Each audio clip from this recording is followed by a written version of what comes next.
నమస్తే. రాష్ట్రంలో లగచర్లలో జరిగిన ఘటన గురించిన చర్చనే జరుగుతున్నది ఇంకా. అండ్ దాంతోపాటు కొంత రైతుల సమస్యలు అండ్ ఫార్మా కోసం సేకరించిన భూములని ఈ చర్చ ఇదంతా కాకుండా చర్చ కేటీఆర్ అరెస్ట్ మీదకి మళ్ళింది. కేటీఆర్ని అరెస్ట్ చేస్తారట రాత్రో రేపో ఎల్లుండో అన్న ఒక చర్చ. బీఆర్ఎస్ కూడా అందుకు అనుగుణంగానే వాళ్ళ స్ట్రాటజీని వాళ్ళు అమలు చేసే ప్రయత్నం చేస్తున్నారు.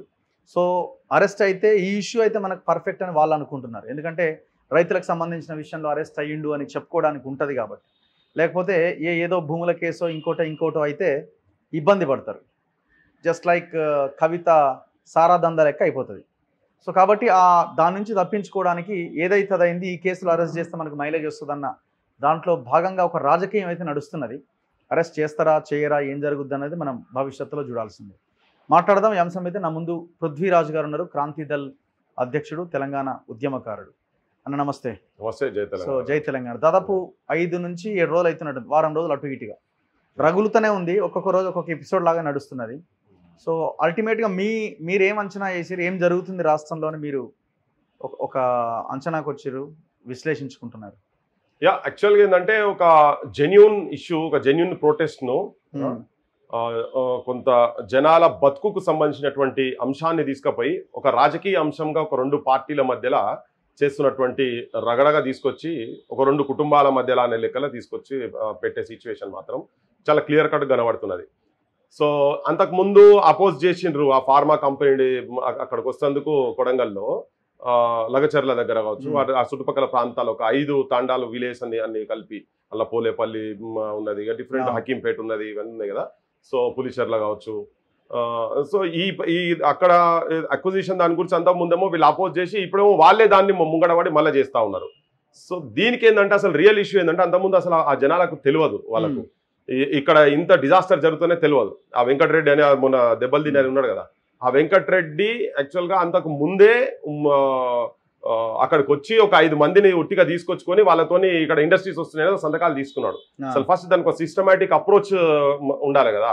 గ్రామ సభలు పెట్టాలి, పబ్లిక్ హియరింగ్స్ ఇవన్నీ పెట్టాలి. పెట్టకుండానే వీళ్ళేదో మామ అనిపించే ప్రయత్నం చేసిండ్రు.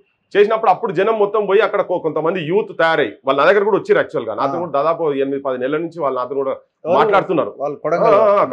ఆ జనం మొత్తం తాండాల లంబాడి పిల్లలు కొంతమంది యూత్ ఏం చేసిందంటే, అరే ఏదో చిన్న పేపర్ యాడ్ ఏదో వచ్చింది ఇంగ్లీష్ పేపర్లో, ఐ థింక్ డకన్ క్రానికల్లో, టైమ్స్ ఆఫ్ ఇండియాలో దేంట్లో వచ్చింది. దాని తర్వాత ఆంధ్రజ్యోతిలో వచ్చిన 2-3 లైన్లు ఏదో వచ్చిందంట. అది చూసిన తర్వాత ఇది ఏంది అని చెప్పిన తర్వాత కనుక్కుంటే వీళ్ళందరూ పోయి కనుక్కుంటే ఫార్మా ఇండస్ట్రీస్ వస్తున్నాయి. అసలు ఈ ఇండస్ట్రీస్తో ఎట్లా డిజాస్టర్ జరుగుతుంది వాళ్ళు వచ్చి మొత్తం తిరిగినట్టు జీడిమెట్ల కావచ్చు, ఈవెన్ ముచ్చర్ల సైడ్ పోయారు, పోలేపల్లి కూడా పోయినరు. పోయిన తర్వాత వాళ్ళు చూసి అప్పుడు వాళ్ళు డిసైడ్ చేసుకున్నారు ఏంటంటే ఎస్ మేము ఈ ల్యాండ్స్ మేము ఇయ్యం, 80% ఇయ్యం. ఈ రోటి దండా కాడ ఈ అంతకు ముందే జరిగినప్పుడు ఇన్సిడెంట్ జరిగింది, వీళ్ళందరూ కూర్చొని కమిటీ వేసుకున్నారు. కమిటీ వేసుకొని జేఏసీస్గా ఫామ్ అయ్యి 80% మేము ఈ ల్యాండ్ ఇయ్యమని. గవర్నమెంట్ వీళ్ళు ఏం చేస్తున్నారు, 80% మేము తీసుకుంటామని వీళ్ళు ఒక దుర్మార్గమైన ఆలోచనతో వీళ్ళు చేసిండ్రు. సో వీళ్ళు వచ్చిన తర్వాత జనం కూడా అక్కడ ఏమంటారు అంటే, మేము ఓట్లు వేసింది మాకు ఇంత ముందున్న గవర్నమెంట్కు వీళ్ళు మంచిగా చేస్తారు కావచ్చు, మా ప్రాంతంకి ఒక ముఖ్యమంత్రి క్యాండిడేట్ ఉన్నాడు, ముఖ్యమంత్రిగా వస్తున్నాడు కాబట్టి మా బతుకులు బాగుపడితే ఉన్నా కానీ మా బతుకుల మీద ఇట్లా మన్ను పోస్తారని చెప్పి మేము అనుకోలేదని సామాన్యమైన తాండా వాళ్ళగిన వాళ్ళు అక్కడ మాట్లాడుతూ ఉన్నారు. సో ఇక్కడ ఇన్సిడెంట్ ఎట్లా అంటే వాళ్ళు ప్రొటెస్ట్ చేస్తున్నారు, మాకు వద్దని చెప్తున్నారు. హైదరాబాద్ దానికి వచ్చిండ్రు, చాలా మంది లీడర్స్ దగ్గరికి తిరిగిండ్రు, ఇవన్నీ జరిగినాయి. చాలా మంది ఇళ్ళకి కూడా తిరిగిండ్రు, ఈవెన్ ఎన్వైరన్మెంటలిస్ట్ దగ్గర కూడా చాలా మంది దగ్గర పోయిండ్రు. సో ఇది ఓవర్ నైట్ ఏదో ఫ్లేర్ అప్ అయిన ఇన్సిడెంట్ గా లెక్క మాత్రం నేను చూస్తలేను చాలా క్లియర్ కట్ గా. సరే ఒకటేందంటే ఒక ఇన్సిడెంట్ కలెక్టర్ మీద దాడి జరిగింది, కలెక్టర్ ను కొట్టిండ్రు అని అంటే సరే కలెక్టర్ కార్ డ్యామేజ్ అయింది, ఆయన నా మీద దాడి జరగలేదని కానీ ఆయన కార్ డ్యామేజ్ అయింది, మిగతా ఒకరిద్దరిని కొట్టిండ్రు. కానీ గవర్నమెంట్ కూడా ఏంటంటే దీన్ని అంతకు ముందే ఒక ఇన్సిడెంట్ జరిగింది October 25th రోజే. ఇప్పుడు అక్కడ శేఖర్ అని ఎంపీపీ మండల ఇన్ఛార్జ్ ఎంపీపీని శేఖర్ డైరెక్టర్ లో పెట్టిండ్రు. వీళ్ళు పోలీసు వాళ్ళు పెట్టిన తర్వాత కూడా వీళ్ళు ఒక స్తంభం పెట్టిన దాన్ని పట్టుకొని పోయి అందరు పబ్లిక్ పోయి దాన్ని గుద్దిరు కూడా. సో అంటే ఆల్రెడీ జనం మూడ్ అక్కడ రెవల్యూషన్ మూడ్ ఉన్నది అనేది చాలా క్లియర్ కట్ గా కనబడుతుంది. తిరుగుబడుతున్నారు జనము, మర్తా క్యానకర్త అన్నట్టుగా. వీళ్ళు ఎక్స్పెక్ట్ చేయలే, ఇప్పుడు అక్కడ తాండా వాళ్ళు కనుక ఎక్స్పెక్ట్ చేయలేదు. మా బట్టలు కూడా అరే వీళ్ళు సపరేట్ చేస్తారు కావచ్చు అని. వీళ్ళేందని ఒక తాను బట్ట కాదు, ఒక తల్లి పిల్లలు కూడా కాదు. చూడబోతుంటే కేటీఆర్ అంటే బీఆర్ఎస్ కాంగ్రెస్ కవల పిల్లలు లెక్క కనబడుతున్నారు అసలు చూస్తుంటే జనానికి అయితే క్లియర్ కట్ గా. ఎందుకంటే సేమ్ వాళ్ళు అదే చేస్తున్నారు, వీళ్ళు అదే చేస్తున్నారు. వాళ్ళు అనేది ఏంటంటే మా ఎమ్మెల్యే ముఖ్యమంత్రి అయితే ఎవరైతే మాతో మాట్లాడాలి కదా, ఈ మధ్యవర్తులు వచ్చేది ఎక్కడిది. సో ఈ కలెక్టర్ పోయి ఓకే కలెక్టర్ అక్కడ దాకా పోయి మాట్లాడేందుకు పోయినా కానీ జనం లోపల సరే ఎవరైనా ఒకరిద్దరు ప్లాన్ చేస్తే అది తెలియదు కదా, వాళ్ళు ఎంక్వైరీలు ఏం చేస్తారో తర్వాత సంగతి. కానీ ఆ ఫోన్ రికార్డులలో ఏమున్నాయి ఏంది ఏం సంగతి కాలవడంతా బయటికి వస్తే కానీ తెలియదు. కానీ క్లియర్ కట్ గా జనం లోపల మాత్రం తిరుగుబాటుతనం వచ్చేసింది క్లియర్ గా. వడిసేల రాళ్ళు లింపి వడివడిగా కొట్టితేను, కారాపు నీళ్లు తెచ్చి కన్నల్లో చల్లితేను, నీ మిలిటరీ పారిపోయారో అని నీకు గోరిగడతాం బిడ్డ గోల్కొండ కిలా కింద అనే సాహిత్యాలు కూడా అటువంటి పోరాటాలు జరిగే జాగా కదా ఇక్కడ. తిరుగుబాటు అనేది ఇక్కడ నైజంలో ఉన్నది. నిన్న మొన్న ముఖ్యమంత్రి కూడా ఎక్కడో ఇంగ్లీష్ ఛానల్ కు మాట్లాడుకుంటూ చెప్పారు ఈ గడ్డ మీద పోరాటం ఉంటుంది అని చెప్పారు. సో ఈ పోరాటం అనేది మేము ఇక్కడ ఇయ్యము, ఎందుకంటే ఫార్మాస్యూటికల్ కంపెనీలతో ఎంత నష్టం జరిగింది. ఈవెన్ హైదరాబాద్ లో దాదాపు 7 years బ్యాక్ అనుకుంటా ఇక్కడ గండిగూడెం దగ్గర 23 లక్షల చేపలు చచ్చిపోయినాయి. మరి మోర్ దాన్ 23 lakhs చేపలు 5 kg నుంచి 10 kg వరకు పటాన్ చెరువులో. Patancheru is the most populist poisonous places ఏంది ఫార్మాస్యూటికల్ కాడికి వచ్చే వరల్డ్ లో. అంటే వరల్డ్ లో 20% మెడిసిన్స్ జనరిక్ మెడిసిన్స్ ఇండియాలో తయారవుతాయి. దాంట్లో 50% ఖాళీ హైదరాబాద్ చుట్టుపక్కల ప్రాంతాలలో తయారవుతాయి. అయితే అక్కడ వీళ్ళు ఇండస్ట్రియల్ వేస్ట్ టాక్సిక్ ఎఫ్లుయెంట్స్ మొత్తం అందులో కేసు దాని మీద కేసులు పెట్టి ఇప్పటిదాకా దానికి ఏం కాలే.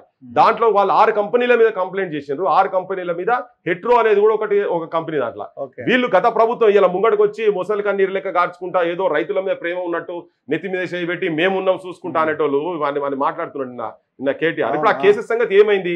ఉల్టా ఆయనకి ఏం చేసిండ్రు, పార్థసారథి రెడ్డికి రాజ్యసభ పంపించారు.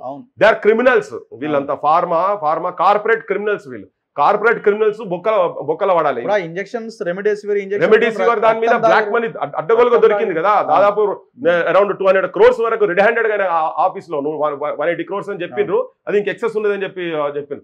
రెడ్ హ్యాండెడ్ దొరికినోని నువ్వు తీసుకొచ్చి రాజ్యసభ పంపించినవే.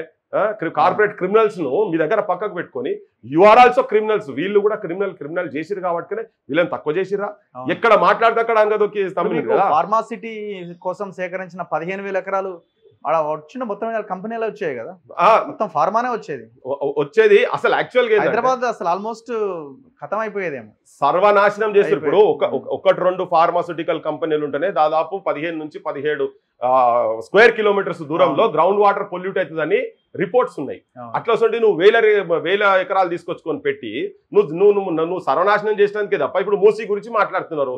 వాళ్ళు దివిసి కూడా పోయినరు. వాళ్ళు ఆ పిల్లలు దివిసి కూడా పోయినరు. నేను కూడా మన ఆంధ్ర పోయినప్పుడు చూసిన డైరెక్ట్ సముద్రంకు పైప్ లైన్స్ వేసేసిండు, పై నుంచి కిందాక పైప్ లైన్స్ వేసి. ఇప్పుడు వీళ్ళు కూడా గదే చేస్తున్నారు. ఇప్పుడు నీకు ఎందుకు మూసి కెమికల్ వాటర్తో అన్నారు వాడు. నీకు ముఖ్యమంత్రి చెప్తున్నాడు కల్లుల విషం ఉన్నదని చెప్తున్నారు, పాలల విషం ఉన్నదని చెప్తున్నారు, కూరల విషం ఉన్నదని చెప్తున్నారు, పాలకూరల విషము, టమాటాల విషము, ఉల్లిగడ్డల విషము, ఆలుగడ్డల విషము, ఇవన్నీ చెప్తున్నాడు. కానీ విషయం దేంతో వచ్చింది ఆయన అంటే ఇండస్ట్రియల్ వేస్ట్ కదా. గా మాట మాట్లాడతలేడు, ఇవన్నీ చెప్పి రెచ్చగొడుతున్నాడు. ఈవెన్ ఆయన దగ్గర మాట్లాడాను కూడా కెమికల్స్ అనే పదం వాడిండు. ముఖ్యమంత్రి ఉన్నప్పుడు వేదిక మీద మాట్లాడుకుంటా కల్లులో కూడా విషం ఉన్నదని చెప్పని అంటున్నారు అని చెప్పాలి. కెమికల్స్ అనే పదం వాడిండు. ఆ కెమికల్స్ ఎక్కడికి వెళ్ళి వస్తున్నాయి?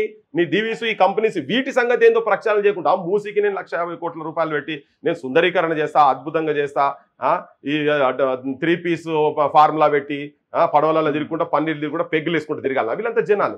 సో అసలు ఇష్యూ ఎక్కడ ఉన్నది? ఈ ఫార్మాస్యూటికల్ కంపెనీస్ కోసం 650కి పైన ఫార్మాస్యూటికల్ కంపెనీస్ ఉన్నాయి ఇక్కడ. అంటే మొత్తం మోస్ట్ పాయిజనస్ ప్లేస్ గా తయారు కాకపోతున్న తెలంగాణ. ఈ జనానికి కూడా అర్థం కావాలి. ఇప్పుడు చెప్పేది ఒకటి, వీళ్ళు చేస్తున్నది ఒకటి. అందుకే వీళ్ళని ఉట్టిగా అంటలే నేను కవల పిల్లలని చెప్పి రేపు అనదలుచుకున్నారు. ఏంటంటే వాళ్ళు అదే పని చేస్తున్నారు, మీరు కూడా అదే పని చేస్తున్నారు. వాళ్ళు తిరగబడి ఒక సమస్య గురించి వాళ్ళు మాట్లాడారు, ఒక ఇన్సిడెంట్ జరిగింది. కానీ మీరు మూలాలు పక్కకు పెట్టి దీన్ని నిజమైన ఒక బతుకు తెరువు సంబంధించిన సమస్యను తీసుకుపోయి మీరు ఒక లా అండ్ ఆర్డర్ ఇష్యూగా చిత్రీకరించే కాడికి తీసుకొచ్చేసి ఆ పంచాయతీ తీసుకొచ్చే కాడికి పెడుతున్నారు. అది మీకు కూడా క్రిమినల్ ఆలోచన. ఒక పాలసీ తీసుకోగలుగుతుందా? ఫార్మా కంపెనీలు వద్దు, దీని వల్ల ప్రాబ్లం అవుతుందా? తీసుకోవాలి. తీసుకోలేవు కదా. అందరు ఇప్పుడు రాజకీయం చేస్తున్నారు. ఇప్పుడు అపోజిషన్ పార్టీలు ఉన్న వాళ్ళు కూడా రైతులను కొడతారా అంటున్నారు. రైతులు దేనికి పోరాటం? ఫార్మా కోసం. మరి ఫార్మా వద్దని వీళ్ళు చెప్తారా? వీళ్ళు ఉన్నప్పుడు కూడా అదే పనులు చేసిండ్రు కదా. ఇప్పుడు ఏమైపోయిందంటే వీళ్ళందరు కలిసి తోడు దొంగ లెక్కనే వీళ్ళందరూ పైసలు పంచుకుంటున్నారు. అందరికి పైసలు పోతున్నాయి దీనిలో ముడుపులు. అందరికి ఎవడైతే ఏందిరో చెట్టు మీది కొంగలే, జనం సొమ్ము దినగా మరిగిన బట్టేబాజు దొంగలే అని చెప్పని అన్నట్టు వీళ్ళందరూ బట్టేబాజు కానీ అన్ని రాజకీయ పార్టీలు ప్రజల పక్షాన కనుక మాట్లాడితే వాళ్ళు ఉన్నప్పుడు వాళ్ళు అటు మాట్లాడారు, వీళ్ళు అపోజిషన్ మాట మాట్లాడారు. ఇప్పుడు వీళ్ళు ఇటుండి వీళ్ళు ఈ మాట వీళ్ళు మాట్లాడుతున్నారు. కేసీఆర్ కావచ్చు వీళ్ళంతా బీజేపీ కూడా సేమ్ స్టాండ్ తీసుకుంటుంది కదా. ఎందుకు కొట్లాడతలేదు బీజేపీ కూడా, ఎందుకు కొట్లాడతలేదు అక్కడ, ఏ పార్టీలు ఎందుకు ప్రజల పక్షాన్ని ఎందుకు కొట్లాడదు? వాళ్ళు ఉద్దో మొర్రో అంటున్నారు. మా బతికేదా మేము బతకని చిన్న చిన్న ఎకరంన్నర 2 ఎకరాలు ఒక వాళ్ళంతా అరే మా బతికి మేము ఎక్కడికి పోయి మేము ఎట్లా బతకాలి? మీరు నాగార్జున సాగర్ అప్పుడు కట్టినటువంటి లంబాడి తల్లులకే కాంపెన్సేషన్ ఇయ్యాలి వరకు ఇయ్యలేదు. సరే మీరు కాంపెన్సేషన్ సగవడి ఇచ్చినా కానీ జనం కూడా ఏమంటారు అంటే తిరగబడుతున్నారు. ఇప్పుడు వాళ్ళు ఏమంటారు, ఆడ భూమి లేని వాళ్ళు కూడా వచ్చి కొట్లాడుతున్నారు అని చెప్తున్నారు. భూమి వాళ్ళ నాయనల పేర్ల మీద ఉన్నది, అమ్మ పేర్ల మీద ఉన్నది, రేపు పొద్దుగాల వాళ్ళ పేర్ల మీద అవుతుంది. ఏం లేకుండా పోయి మాట్లాడతాం అబ్బా. నాలో కోసం మేము కూడా పోయినాం పబ్లిక్ హియరింగ్ కు, మేము కూడా ఎక్కడెక్కడికో జైనూరుకు పోయినాం, గోదావరికనికి పోయి జనం కూడా పోయి ఇట్స్ ఇంట్రెస్ట్, జనం ఇంట్రెస్ట్ కదా. రేపు అక్కడ గ్రౌండ్ వాటర్ పొల్యూట్ అయితే మనకు కూడా ఇబ్బంది అవుతుంది కదా. ఈయన కూడా మాట్లాడుకో ముఖ్యమంత్రి మాట్లాడు సిరీస్ కంపెనీ దిల్సుఖ్నగర్లో చైతన్యపూర్ ఉన్నప్పుడు గ్రౌండ్ వాటర్ మాకు చాలా ఇబ్బంది అయ్యేది, మేము కాలేజ్ డేస్లో అన్నప్పుడు. కరెక్టే, మరి ఇప్పుడు అక్కడ కూడా నీకు అదే కాబోతున్నది కదా, నువ్వు అదే చేయబోతున్నావు కదా. మరి నువ్వు దిక్కు ఎగ్జాంపుల్ చెప్తున్నావు, మళ్ళీ ఇంకో దిక్కు అవుతుంటే చూస్తున్నావు కదా. ఇది ఎక్కడి కథ? వాళ్ళు ఎవరు గవర్నమెంట్లు ఉంటే వాళ్ళు కార్పొరేట్ విలన్స్ అయిపోతున్నారు. వీళ్ళంతా కార్పొరేట్లకు వీళ్ళు చెంచాలుగా తయారైపోయినాయి governments. All governments they are in collusion with ఏంటంటే కార్పొరేట్ కంపెనీస్. ఎందుకు? ముడుపులు. మేఘా కృష్ణారెడ్డి చూసినా కదా మనం చాలా క్లియర్ కట్ గా, వీళ్ళకి పైసలు ఇచ్చిండు, వాళ్ళకి అన్ని రాజకీయ పార్టీలకు పైసలు ఇచ్చారు. కంప్లీట్ గా వాళ్ళ పైసలతోనే ఎవ్వడు వచ్చినా గానీ మళ్ళీ అగైన్ ఉన్నోని ఏ చట్టమైనా ఏ పవర్ లో ఏ పార్టీ అయినా కానీ కార్పొరేట్లకు సుట్టము. ఇప్పుడు వీళ్ళు అదే compromise politics, money exchange politics. కాకపోతే అప్పుడు తక్కువ వస్తాయి, అధికారంలో ఉన్నప్పుడు ఎక్కువ వస్తాయి. ఈ పీపుల్స్ పర్స్పెక్టివ్ లో మాట్లాడితే మాత్రం చాలా క్లియర్ కట్ చెప్తున్నా, వీళ్ళందరూ కలిసే ఉన్నారు. ఇలా ఇన్ని మాట్లాడి నగద నిన్న అది చూసితే నాకు వండర్ అనిపిస్తుంది. అమ్మానేమో దొంగ అన్నట్టుగా మేము చూసుకుంటాం అని. అరే ఏమో లారీలతో దొక్కిచ్చిండు కదా నేరెళ్ళలా జనాలను, బతకనిచ్చిండు. అసలు చచ్చిపోతే కూడా సాగును కూడా వేరే తిరిగి చిత్రీకరించి శవాలను కూడా ఇళ్ళకి తీసుకుపోనిలేదు కదా వీళ్ళు. ఇలా చాలా మందికి నచ్చకపోవచ్చు ఇట్లా మాట్లాడితే, వాళ్ళు అయిపోయి అధికారం పోయింది కదా అని. కానీ వీళ్ళు మళ్ళీ మేమేందో పునీతులమైనట్టు కేసీఆర్ రాజ్యం మళ్ళీ రావాలన్నట్టు వీళ్ళు చెప్తున్నారు. వీళ్ళు తప్పే చేస్తున్నారు. ఇప్పుడున్న అధికార పార్టీకి సంబంధించినటువంటి వాళ్ళు కూడా సేమ్ అదే మిస్టేక్ చేస్తున్నారు. అసలు అనవసరమైన నాన్ ఇష్యూను వీళ్ళు ఇష్యూ చేసి కేవలం పైసల గురించి. ఇప్పుడు కలెక్టర్ సరే తోపులాటలో కలెక్టర్ కు జరిగింది, కానీ వాళ్ళ పక్కా బరాబర్ అటువంటిది ఏది కూడా ఫిజికల్ యాక్షన్ కొట్లాటకు పోవద్దు, దాడులు జరగొద్దు. కానీ ఏంటంటే ఈ దాడిల పర్స్పెక్టివ్ తీసుకొని వాళ్ళని మొత్తం ఆగం చేసేటువంటి ప్రయత్నం, వాళ్ళ జీవితాలను నాశనం చేసి ఇప్పుడు కూడా పోయి మళ్ళీ ఆడ రెచ్చగొట్టట్టు ఎందుకు మాట్లాడాలి, బరాబర్ మేము తీసుకుంటాము ఇవన్నీ చెప్పాలి.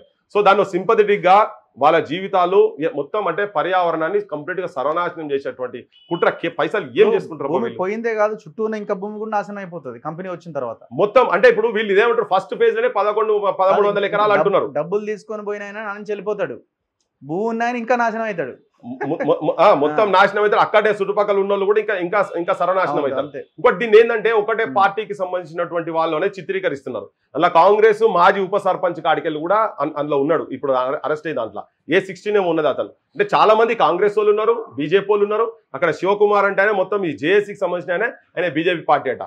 అంటే లోకల్ లీడర్షిప్ ఉన్నది, కానీ స్టేట్ లీడర్షిప్ కాడికి వచ్చినప్పుడు వీళ్ళంతా ఒక పార్టీ సైడ్ ఇట్లా నెట్టి పెడతా ఉన్నారు. మరి వీళ్ళు పోయి కొట్లాడతలేరు, నోటి మాట బయటికి మాట్లాడతారు. ఎందుకంటే వీళ్ళు బయట ప్రాంతాలలో కూడా చేసారు కదా. సరే పెద్ద మూవ్మెంట్ జరగవచ్చు. ఈవెన్ నువ్వు పోలేపల్లి ఎంతమంది చచ్చిపోయిన తర్వాత దాదాపు 60 మంది దాకా చచ్చిపోయారు. చచ్చిపోయినాక కూడా మేము మొత్తం తీసేసుకుంటాము, టేక్ ఓవర్ చేసుకుంటాము, తీసుకోవచ్చు. నందిగ్రామ్ కావచ్చు, సింగూర్ కావచ్చు, ఇటువంటి అయినా మేము తీసుకున్నాము చేస్తామని. కానీ అక్కడ మీకు వచ్చేటువంటి రియాక్షన్ తెలంగాణ భూమిని మొత్తం పుండు చేసి నాశనం పట్టిస్తున్నారు. ఓపెన్ కాస్ట్లు ఎట్లయితే జరిగినాయో ఇక్కడ కూడా సేమ్ మీరు అదే పని చేస్తున్నారు. ఇట్లా అన్ని రాజకీయ పార్టీల కుట్రలు ఉన్నాయి అనేది అయితే నేను చాలా క్లియర్ గా. సో దాని తర్వాత అంటే కంటిన్యూషన్ గా కేటీఆర్ ని అరెస్ట్ చేయబోతున్నారు, ఆయన పాత్ర ఉన్నది, ఆయనే ప్రొవోకేట్ చేసిండు, ఎవరిని పట్నం నరేంద్రతో మాట్లాడిండు, నరేందర్ రెడ్డి వాళ్ళ కార్యకర్తలతో మాట్లాడి మొత్తం ఈ స్కెచ్ చేసిర్రు, ఏం అయితే అది చేయండి, వైలెన్స్ క్రియేట్ చేయండి అని చెప్పిర్రు అన్నది పోలీసులు పెడుతున్న అభియోగం. సో దాంట్లో కేటీఆర్ని అరెస్ట్ చేయొచ్చు అంటున్నారు. ఇప్పుడు అది నడుస్తుంది, ఇప్పుడు 2 రోజుల నుంచి అదే ఎపిసోడ్. ఇక కేటీఆర్ ఎప్పుడు అరెస్ట్ అవుతాడు, రాత్ర పొద్దుగాలన తెల్లారా రేపా ఎల్లుండి అన్న చర్చ నడుస్తున్నది. ఆయన కూడా అందుకు అనుగుణంగానే దాని నుంచి ఏదైనా సింపతి పొందడానికి ప్రయత్నం చేస్తున్నారు. అక్కడి నుంచి రైతులను తెప్పించుకున్నారు, తెలంగాణ భవన్లో కూర్చున్నారు, మీడియాని పిలిచిండు, అన్ని ఛానళ్ళకి ఇంటర్వ్యూలు ఇస్తున్నాడు, పార్టీ కార్యకర్తలు అందరూ ఇంట్లోనే పెట్టుకున్నాడు. ఇట్లా ఈ ఎపిసోడ్ నడుస్తున్నది. ఒక political and sentiment drama create చేసే ప్రయత్నం చేస్తున్నాడు కేటీఆర్ అంటేనే. ఆ సిచ్యువేషన్ ను అద్భుతంగా ఆయన టేక్ ఓవర్ చేస్తాడు. మొన్నగా నిరుద్యోగులకు సంబంధించిన అంశాన్ని ఎట్లా అద్భుతంగా వాళ్ళే చేస్తారు, మళ్ళీ వాళ్ళు ఎట్లా వాళ్ళ సైడ్ తిప్పుకుంటేందుకు ప్రయత్నం చేస్తున్నారు. ఇప్పుడు కేటీఆర్ కూడా సేమ్ అదే ప్రయత్నంలో భాగంగానే ఉన్నాడు. ఎందుకంటే నిన్న మొన్న మొత్తం అమయ్ కుమార్ కూడా అప్రూవర్ గా మారిండని చెప్పి 1,00,000 కోట్లకు పైన అవి తేలుతుంటే అది మొత్తం ఏంటంటే ఊరినట్టు ఊడుతున్నాయి వీళ్ళు అన్నది కూడా నథింగ్. అదే చాలా నథింగ్. అదే ఒక్క ఎకరం 100 కోట్లు, ఒక ఎకరం 100 కోట్లు కొన్ని వేల ఎకరాలు కొట్టిపడేసి, వేల ఎకరాలు అసైన్డ్ భూములు. ఇప్పుడు అక్కడ కూడా అసైన్డ్ భూములు ఉన్నాయి. ఇప్పుడు ఈయన ఇందిరమ్మ రాజ్యం అంటుండు, ఇందిరాగాంధీ టైంలో ఇచ్చినటువంటి భూములు కూడా ఇప్పుడు అక్కడ లగచర్ల వాటిని మళ్ళీ తీసుకునేట వాళ్ళకు నిర్వాసులు అక్కడ చేస్తున్నాడు. ఇప్పుడు ఇక్కడ కూడా అటువంటి భూములను మొత్తం కూడా రెగ్యులైజ్ భూదాన్ భూముల కాడికెళ్ళి చేశారు కదా వీళ్ళు మొత్తం. సో వీటన్నిటికెళ్ళి ఆయనకు ఉచ్చు బిగిస్తున్నది, రేపు కాళేశ్వరం ఉచ్చు బిగిస్తున్నది, ఇవన్నీ ఒక వార్తలు అక్కడికెళ్ళి వస్తున్నాయి. ఇక్కడ కార్ల రేసులకు సంబంధించినటువంటి కావచ్చు, వీళ్ళ ఇల్లీగల్ దందాలు వాటిల్లో పోతే ఇప్పుడు లిక్కర్ రాని లెక్క ఈయన కార్పొరేట్ విలన్ గా ఎట్లా కాబోతాడో, దొంగ అన్నట్టుగా ఎట్లా చిత్రీకరించబడతాడో, దానికి కాకుండా ఈ రైతులకు సంబంధించిన అంశాన్ని తీసుకొని దాంతో ఒక సింపతి పొందాలనేటువంటి ప్రయత్నం కేటీఆర్ చేస్తున్నాడు. నేనైతే అనుకుంటున్నా దీంట్లో వీళ్ళు ఏం అరెస్ట్ చేయకపోవచ్చు, దీంట్లో అరెస్ట్ చేయకపోవచ్చు. ఇప్పుడు దీంట్లో అరెస్ట్ చేయాలంటే వీళ్ళ దగ్గర కంప్లీట్ రికార్డ్స్ ఉండాలి. కేటీఆర్ నిజంగా పోయి కలెక్టర్ మీద దాడి చేయి, మీరు రాళ్ళు తీసి కొట్టుండ్రి, కట్టెలతో వాళ్ళని కొట్టుండ్రి అని చెప్పిన అయితే రికార్డెడ్ లో ఉంటే గానీ ఏం చేయలేరు వీళ్ళు. అక్కడ అటువంటి రికార్డెడ్ ఉంటే అప్పుడు ఏం చేయలేరు. లేకపోతే అనవసరంగా పబ్లిక్ సింపతి, అరే జనం కొట్లాడుతారు కదా భయ్, జనం వెంబడి ఉన్నాడు, ఆపోజిషన్ ఓడగొట్టిరు కదా, ఆపోజిషన్ లీడర్ అన్నప్పుడు ఆయనతో మాట్లాడకపోతే ఇట్లా అనేది ఒక సింపతి క్రియేట్ అవుతుంది అనే ఆలోచన వాళ్ళకు కూడా ఉండొచ్చు.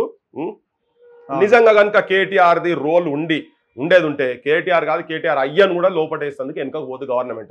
కానీ దానికి ఆధారాలు కనుకుంటే బెస్ట్ ఉంటది. లేకపోతే ఇది ఇంకో తీరుగా పోతుంది. వీళ్ళు దీన్ని ఒక్కదాన్ని వాడుకొని మిగతా అన్నిట్లలో కూడా కావాలని చేసిండ్రు, ఉట్టిగా కుట్రతో చేసిండ్రు. మేము ఆయన జైలు పంపించిన వాడికి ఆయన ఇప్పుడు మమ్మల్ని జైలు పంపించే ప్రయత్నంలో ఉన్నాడని చెప్పని చెప్తా అనేది ఒక నెరేటివ్ బిల్డప్ చేసేటువంటి ప్రయత్నం చేస్తా ఉన్నాం.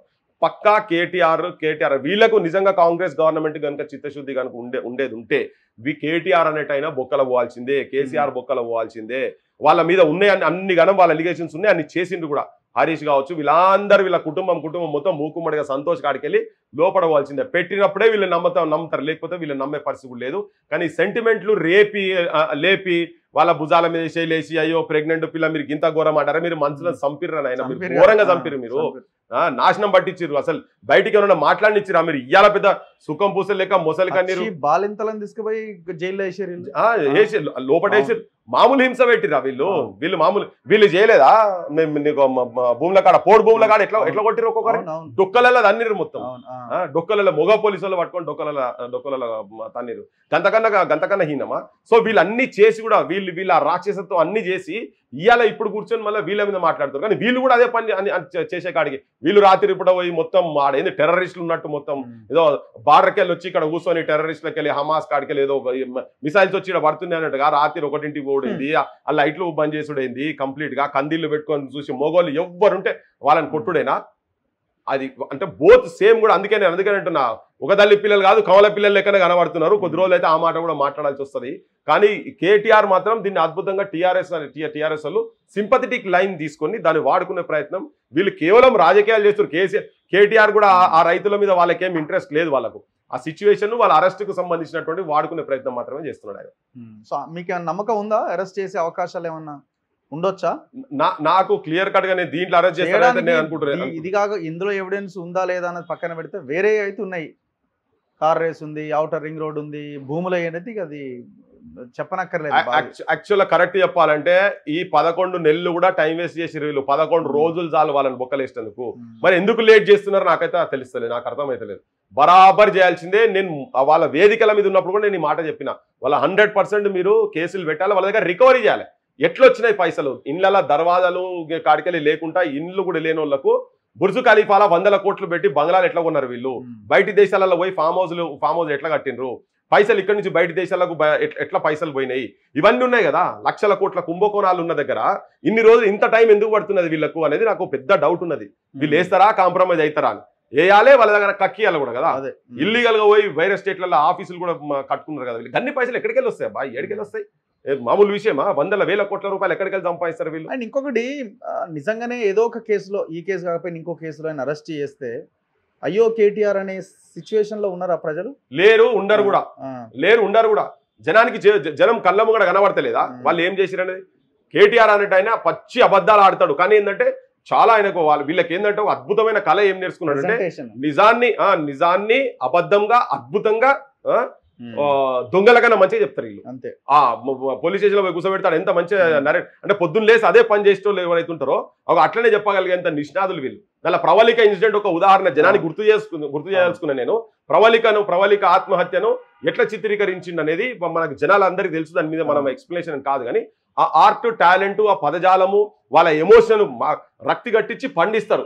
ఆయన కేటీ రామారావు అని పేరు పెట్టి ఎన్టీఆర్ లెక్క యాక్టింగ్ చేస్తున్నాడు. చాలా అద్భుతమైన యాక్టింగ్, మంచి కూర్చోబెట్టి ఓ పెద్ద సత్యహరిశ్చంద్రుని కడుపులోకి వెళ్ళి పుట్టినోళ్ళు లెక్కనే మాట్లాడుతున్నాడు. మాట్లాడితే నిజం కూడా కొత్తోడు కూడా బయటికి వెళ్ళి వచ్చినోడు కనుక చూస్తే మాత్రం ఆ పాపం గింత అమాయకులను, గింత మంచోళ్ళను, గింత ప్రజల మీద గింత ప్రేమ ఉన్నోళ్ళను గింత గోస ఉచ్చుకుంటారా అన్నట్టుగా మాట్లాడుతున్నాడు. అదేదో వీళ్ళు మేము ఆకాశంలోకి వెళ్ళి ఊడిపడ్డట్టు అని అనుకుంటా, మీకు మేము చూస్తాం, మీ భర్తలను మేము బయటికి తీసుకొస్తాం, అన్ని సుఖంపూస మాటలు మామూలుగా జనాలు ఈ మాటలు విని సింపతి వస్తాను కాదు. కానీ ఈ ఇష్యూ కాకుండా వేరే ఇష్యూస్లో ఇందులో ఆధారాలు ఉంటే జనంకు చెప్పాలి, ఫస్ట్ మొత్తం చెప్పాలి. క్లియర్ కట్ గా నిజంగా దాడి చేయండి మీరు అన్నారు అది అని. ఇలా ఇంకొకటి కూడా నాకు ఏమనిపిస్తుంది అంటే, ఆల్రెడీ ఒక ఇన్సిడెంట్ జరిగిన తర్వాత కలెక్టర్, ఇప్పుడు పబ్లిక్ ఎట్లా ఉన్నారు, ఒక స్తంభం తీసుకుపోయి పుట్టిన తర్వాత ఎట్లా వస్తాడు కలెక్టర్? నాకు అది నాకు ఇప్పటిదాకా నాకు అనుమానంగా ఉన్నది. అసలు దీని వెనుక ఇంకేమైనా రాజకీయాలు కూడా నాకు తెలుస్తలేదు. అందరు కలిసి అసలు ఏంది వీళ్ళంతా ఈ దొంగలంతా కలిసి ఉన్నారా ఏందని కూడా తెలుస్తలేదు. ఇప్పుడు ఎట్లా వస్తాడు కలెక్టర్, ఎట్లా వస్తాడు? అంత సెన్సిటివ్ ఇష్యూ. మొన్న October 25th జరిగింది అంటే జనం దాని మీద ఒక కేసు కూడా పెట్టలేదు చూడరు. మళ్ళీ అప్పుడు దాని మీద కేసు జరగలే. కానీ ఇప్పుడు ఈ ఇన్సిడెంట్ జరగక ముందు కలెక్టర్ ఆడికి పోయినప్పుడు ఫోర్స్ అయితే ఉండాలి కదా.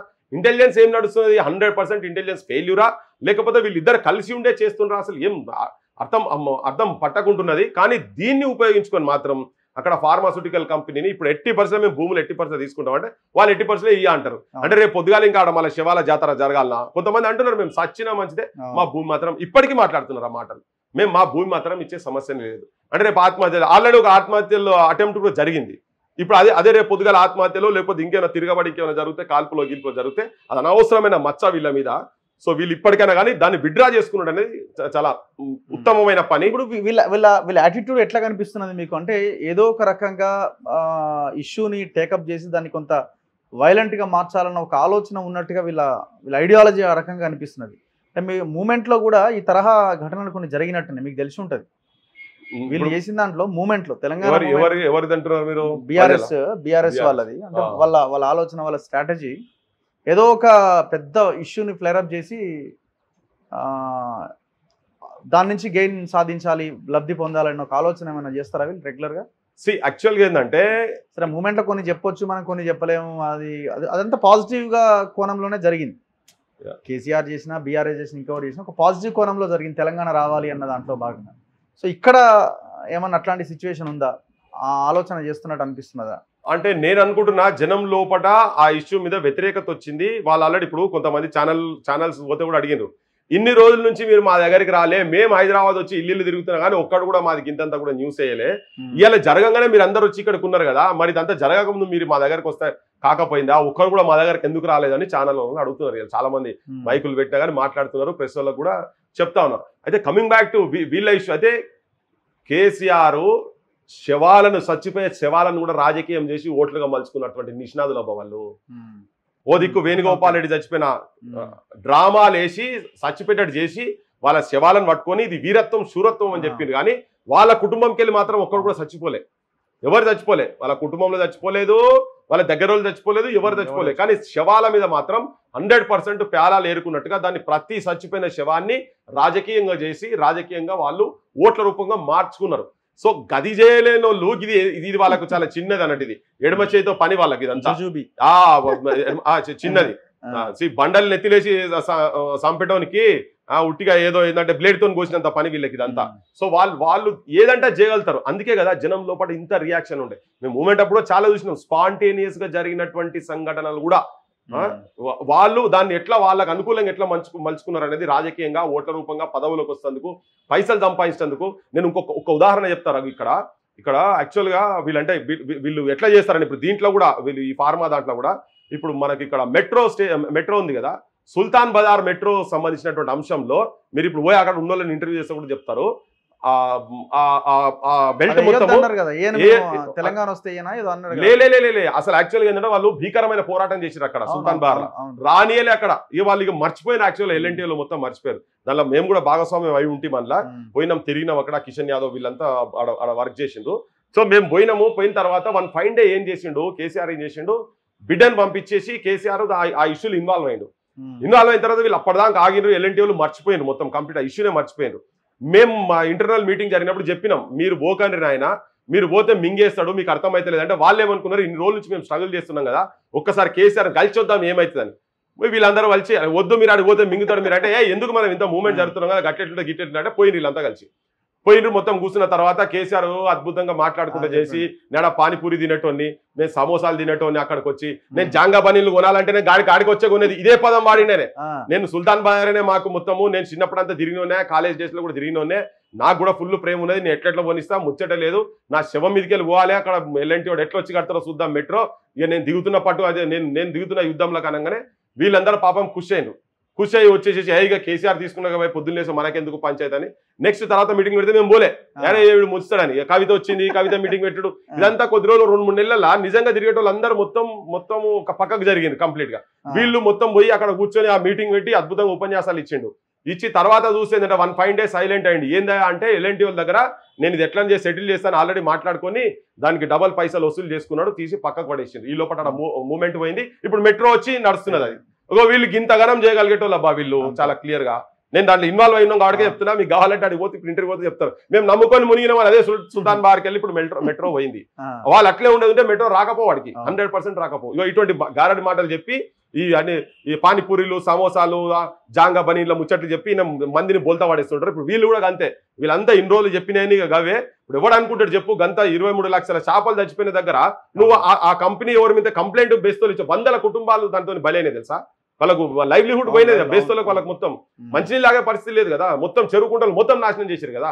సో నువ్వు అంత జరిగిన తర్వాత పార్థసారథి రెడ్డిని మళ్ళీ పార్లమెంట్కి పంపిస్తాడా? అంటే వీళ్ళు ఇంత దుర్మార్గులు అని చెప్పడానికి ఇది నేను ఉదాహరణ, దీనికి సంబంధించిన అంశాలు కాబట్టి ఇవే చెప్తున్నా. ఇంకా నువ్వు దూరం పోతే వీళ్ళు చేసిన పాపాలు మామూలుగా లేవు వీళ్ళందరికీ. సో అందుకనే వీళ్ళు క్లియర్ కట్ గా వీళ్ళు ఏదంటే చేయగలుగుతారు, వీళ్ళు ఎంత దూరం కన్నా పోగలుగుతారు, వాళ్ళ రాజకీయాల గురించి పైసలు సంపాదించుకుంటారు. రేవంత్ రెడ్డి ఏం ఆలోచించాలి ఈ సమయంలో, ఆయన నిర్ణయాల్లో కావచ్చు, ఇప్పుడు వీళ్ళని డీల్ చేయడంలో కావచ్చు, అంటే ఆయన తీసుకోవాల్సిన స్టెప్స్ ఏంటి? బీఆర్ఎస్ కాంగ్రెస్ 2 కవల పిల్లలు కావు అని అనుకుంటే తక్షణం ఫార్మా కంపెనీ ఆలోచన బంద్ చేయి, అంతే. కొత్తది రావద్దు, తెలంగాణకి రావద్దు అసలు. నీకు ఫార్మా అయిపోయింది, 650 అయిపోయింది, ఇప్పటికే భూమికి పుండు పుట్టింది, అండర్ గ్రౌండ్ వాటర్ సర్వనాశనం అవుతున్నారు. ఎవరి మీద పగతో కాదు, నువ్వు ప్రజాపాలన అంటున్నావు కదా, అనుకుంటే నువ్వు కూడా అవే పనులు చేస్తున్నావు, గాడికే వస్తున్నావు. నువ్వు ఫస్ట్ నువ్వు విత్డ్రా చేసుకో, అంతే. వాళ్ళందరి దగ్గర పోయి కూర్చో, ఆ ఊరికి పో, నువ్వు ఆ తండాలకు పో, లగచర్లకు పో, కూర్చో, నా గ్రామస్థ నీ కాన్స్టిట్యున్సీ కదా, నువ్వే పోయి కూర్చో, నువ్వే ఎమ్మెల్యే వాడా, మాట్లాడుకో, నేను విత్డ్రా చేసుకుంటున్నా, మీకు ఇష్టం లేదు నేను పెట్టదలుచుకోలేను. కొంతమంది సంతోషం గురించి, కొంతమంది పెట్టుబడిదారి కార్పొరేటర్ల గురించి నువ్వు పైసల కకృతి పడి నువ్వు పని చేయకని చెప్పి ఫస్ట్ చేయదలుచుకున్నావు. నువ్వు చేయదలుచుకుంటే విద్య మీద, వైద్యం మీద, నిరుద్యోగ సమస్యల మీద నువ్వు ఫోకస్ చేయి. ఇవన్నీ పెద్ద పెద్ద ప్రాజెక్టుల మీద పడితే నువ్వు కూడా ఖతం అవుతావు. నీకు రాజకీయంగా భవిష్యత్తు ఉన్నది, కానీ నిన్ను నువ్వే ఒడుచుకుంటున్నావు. నువ్వు కూర్చున్న చెట్టును, నువ్వు కూర్చున్న కొమ్మను నువ్వే నరుక్కుంటున్నావు. ఆ నరుక్కుంటున్న సంగతి కూడా నీకు తెలుస్తుందా లేదా, నీకు సోయినదా లేదా, నీకు చెప్పేటోడు కూడా చక్కగా చెప్తున్నా లేదా నాకైతే అర్థమైతే లేదు. కానీ వచ్చినప్పుడు చాలా హోప్స్ ఉండే, ఇలా మాసుండలో కూడా మాట్లాడక తప్పుతలేదు. బంద్ చేయి మొత్తము, ఇటువంటి పనులు 100% బంద్ చెయ్యి.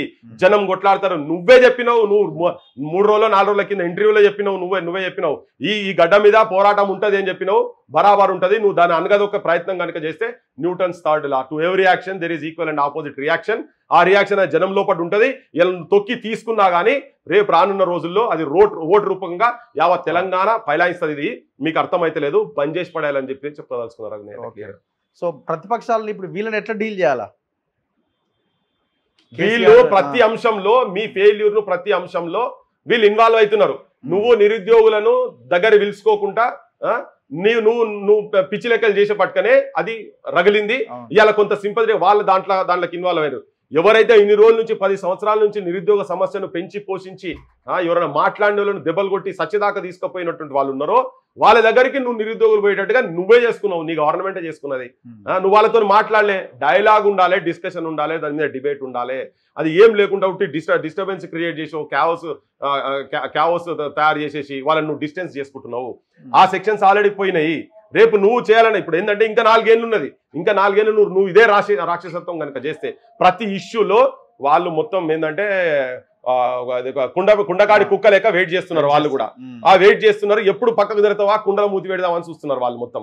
వాళ్ళు అంతకుముందు పాసిపోయిన భూవ పెట్టిన వాళ్ళు వాళ్ళకి ఆ పని చేస్తున్నారు కాబట్టి నువ్వు జాగ్రత్తగా ఉండాల్సిన అవసరం, జాగ్రత్త లేకుండా పోతావు. మా ఊళ్ళో అయితే బరాబర్ ఏం ఆగేది లేదు, మాట్లాడతాం. నీ ముంగడ చెప్పినాం ఎప్పటివరదాకనైతే నువ్వు వాళ్ళ అవినీతి మీద, వాళ్ళు చేసిన అవినీతి మీద బయటికి తీసుకొచ్చి కేసులు పెట్టి బొక్కల వారేసి వాళ్ళ దగ్గర రికవరీ చేయవో అప్పటిదాకా నేను నమ్మే పరిస్థితి లేదు అని మాట్లాడుతున్నాను. నువ్వు సెట్ రైట్ చేసుకోగలితే ఇప్పటికనగానే ఏమైనా కరెక్షన్స్ ఉంటాయి. కానీ నువ్వు కూడా రాజకీయాలు చేసి నువ్వు కూడా బోల్తా కొడతా, బురిడి మాటలు మాట్లాడతా, నేను కూడా గారెడి చేస్తా, గజ్బీజ్ చేసి నేను గవర్నమెంట్ నడుపుకుంటా అంటే మాత్రం నువ్వు నడిపే పరిస్థితి ఉండదు. ప్రజల పర్స్పెక్టివ్ గా చెప్తున్నాం. ప్రజలు కూడా ఈ రకంగా ఆలోచించాల్సిన అవసరం కూడా ఉంది.